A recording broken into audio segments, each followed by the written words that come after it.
Salut tout le monde, c'est Roblechon de la team UES. Alors aujourd'hui, je vais vous faire une petite présentation et review d'une réplique qui est tant attendue pour beaucoup de joueurs. Donc c'est une réplique de chez Ares, de la gamme Amoeba. Donc je vous expliquerai qu'est-ce que c'est que cette gamme, pourquoi cette gamme. Alors, on va déjà commencer par le packaging. Donc le packaging, c'est un carton, un classique où il n'y a pas forcément grand nombre d'informations dessus. Voilà. Ensuite, on procède à l'ouverture de celui-ci. Voilà. Donc, on a le fascicule d'utilisation de la réplique, enfin du moins d'utilisation, oui, et des pièces, les références des pièces. Donc c'est plutôt sympa, ça devient de plus en plus rare. Donc bon, si on veut retrouver des pièces, au moins on a toutes les références, c'est plutôt sympa. Ensuite, on a cette petite étiquette qui montre comme quoi la réplique a été passée au chrony avant d'être envoyée. Voilà. Puis on a la réplique. Alors, on a un chargeur spécifique à la Honey Badger, donc cette réplique-ci. C'est un iCap, donc 300 billes. Voilà, donc je reviendrai sur les chargeurs ensuite. On a deux jeux de rails pour pouvoir les fixer où on souhaite sur le garde-main avec leur vis. Voilà, plutôt sympa. Et on a donc, comme je le disais, la réplique. Voilà. Donc le packaging, c'est pas un grand packaging type Marui, mais c'est efficace. Alors, donc passons à la réplique. Donc la réplique, c'est une réplique plutôt peu commune sur les terrains, voire en fait même inexistante, car tout simplement cette réplique à la base n'est toujours pas sortie en vente. Voilà. Elle sera disponible d'ici la fin de l'année. Pour l'instant, elle est en précommande de partout. Et j'ai eu la grande chance de pouvoir l'acquérir avant tout le monde. Donc j'en suis honoré et puis heureux. Donc voilà, donc c'est pour ça que je vous fais cette petite review. Comme ça, vous allez pouvoir comprendre, voir ce que cette réplique vaut. Et pourquoi pas l'acheter si vous le souhaitez par la suite. Voilà. Donc, c'est une réplique qui est en polymère, complètement, sauf le garde-main. Donc c'est du plastique qui est très très résistant, hein. Cette partie-là est donc en métal ou alu, je ne sais pas trop. Enfin, ça reste assez léger de toute façon. On sent quand même le poids compact de la bête, mais c'est pas super lourd, quoi. Donc voilà, donc c'est plutôt bien pour pouvoir bouger. Le silencieux qui est ici, c'est surtout pour le style, hein, de la réplique, car le canon interne s'arrête juste au bout en fait. Voilà. Les deux petites accroches que l'on voit là, en fait, c'est tout simplement pour pouvoir y placer ses doigts comme ceci lors de la visée. Voilà. On a avec fourni deux orifices pour viser tout simplement, deux mires mécaniques. Voilà. On peut voir que le corps de la réplique est différent à un corps de M4. Il est beaucoup plus profilé et puis surtout complètement entre guillemets différent. Voilà, le bouton pour enlever les chargeurs, c'est pareil, hein, il a une forme complètement différente. Que dire de plus? La poignée, c'est pareil, on a un bon grip, quelque chose qui accroche plutôt bien. Donc ça reste sympathique. On a des gravages Ares un peu partout sur la poignée, enfin de toute façon sur toutes les pièces, hein, qui montrent bien que c'est de la marque Ares. Ensuite, la crosse est télescopique. Donc voilà, il suffit d'appuyer là, puis la tirer. Alors, à savoir que cette crosse, il n'y a qu'un seul point en fait. Donc ici, elle est dépliée et ici, elle est repliée. Voilà. Donc on ne peut pas la régler plus que ça. Si on rappuie et qu'on tire encore, ça enlève tout simplement la crosse. Voilà. Hop. Donc on a une raille sur le dessous. Bien évidemment, donc comme je vous l'ai montré, on a la possibilité de rajouter des rails en fait de partout, hein, dans tous les, ça, se fixant sur tous les trous qu'il y a là, voilà, sur tous les filetages. Donc voilà, si vous voulez mettre lampe, laser ou autre. Le rail du haut, c'est un rail standard, hein, pour pouvoir mettre n'importe quel élément de visée sans problème.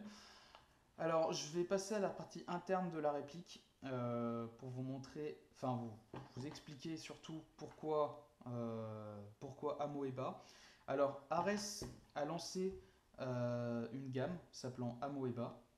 Cette gamme a la particularité d'avoir des MOSFET intérieurs, c'est-à-dire qu'au niveau de la Jarbox, il y a un MOSFET qui se situe au niveau de la Jarbox, voilà, donc il n'y a pas de câblage apparent ou autre, c'est vraiment à l'intérieur de la Jarbox, avec un micro switch, ce qui permet d'avoir on peut régler sa course de détente par la suite si on le souhaite, mais surtout ce qui permet d'avoir une réactivité accrue. À savoir que sur les engrenages, il y a donc des aimants qui permettent d'avoir un cycle parfait, avec l'AOE parfait. On peut régler la réplique par la suite en burst, en semi, en auto. On peut vraiment la régler comme on le souhaite d'entrée de gamme. Donc ça c'est plutôt vraiment intéressant. On peut jouer en NIMH, en LiPo 7,4 volts ou en LiPo 11.1 d'entrée de jeu également. Alors, à savoir qu'il faut acheter un petit boîtier de programmation, on y viendra par la suite, pour pouvoir programmer la réplique. Voilà, il est vendu à part, c'est pas un gros coût, on y reviendra par la suite pour le prix. Mais voilà, si vous souhaitez jouer en lipo ou avoir des modes de tir différents, il faudra ce petit boîtier programmation. Au niveau des batteries, alors la réplique n'est vendue sans batterie. Voilà, donc pour accéder à la batterie, il faut tout simplement enlever votre crosse, appuyer sur le petit loquet qui se situe en dessous, hop, enlever cette pièce et la batterie se met ici.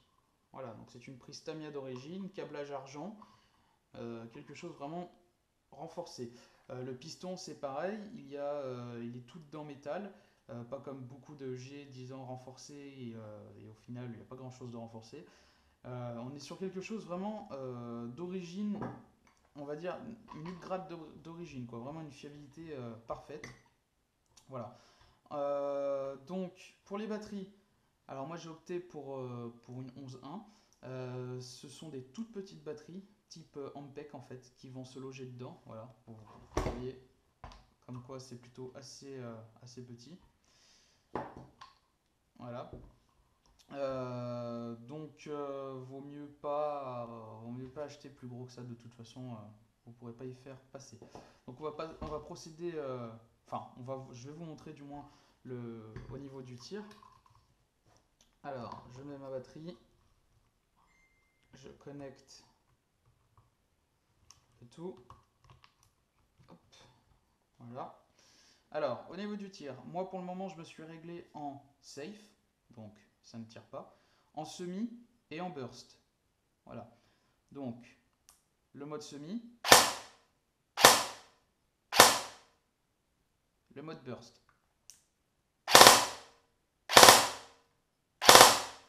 Voilà, donc en termes de réactivité, on n'est pas sur du PTW non plus, mais on n'en est pas non plus très très loin. Voire, on serait presque sur un ASCU, hein, bientôt. Pas non plus abusé, mais on y est presque. Donc sur la réactivité du semi, voilà. Donc pour de l'origine, c'est plutôt pas mal. Voilà, je vais dire de plus. On est déjà pas trop trop mal. Au niveau des chargeurs, donc c'est des chargeurs profilés qui sont plutôt pas vilains avec un petit grip ici, des petites balles apparentes pour faire joli joli. Il faut savoir qu'il y a deux types de chargeurs existants, donc les iCap, voilà, on peut mettre 300 billes, un iCap classique, et les low cap, plutôt mid cap je dirais, puisqu'on peut accueillir 140 billes dedans. À savoir que tous les chargeurs de M4 passent dessus sans aucun problème. Moi j'ai opté pour ces chargeurs là parce que je les trouvais jolis, ça allait avec la réplique. On a ceci sur le chargeur qui est plutôt sympa. Alors ça se tourne tout simplement et ça vous permet, voilà, d'attraper vos chargeurs quand ils se situent dans vos poches. Donc c'est plutôt sympa, vous pouvez le laisser apparent comme on vous semble. Voilà, ou comme ça, peu importe. Petit défaut que je trouve quand même à la réplique, alors je ne sais pas si ça se fera par la suite ou non, sur le bouton d'éjection, il faut vraiment appuyer très très très très fort pour pouvoir enlever votre chargeur. Là si j'appuie, ah bah là par miracle ça vient. Si j'appuie, voilà, là vous voyez, Pourtant, il ne doit même pas rester 1 mm. Si on appuie naturellement, ça vient pas comme un chargeur d'M4. Il faut vraiment aller appuyer très très fort pour pouvoir enlever le chargeur. Donc on verra bien si ça se fait par la suite. Pour l'instant, je ne sais pas. La réplique, elle est aussi, pardon, j'ai oublié de le préciser,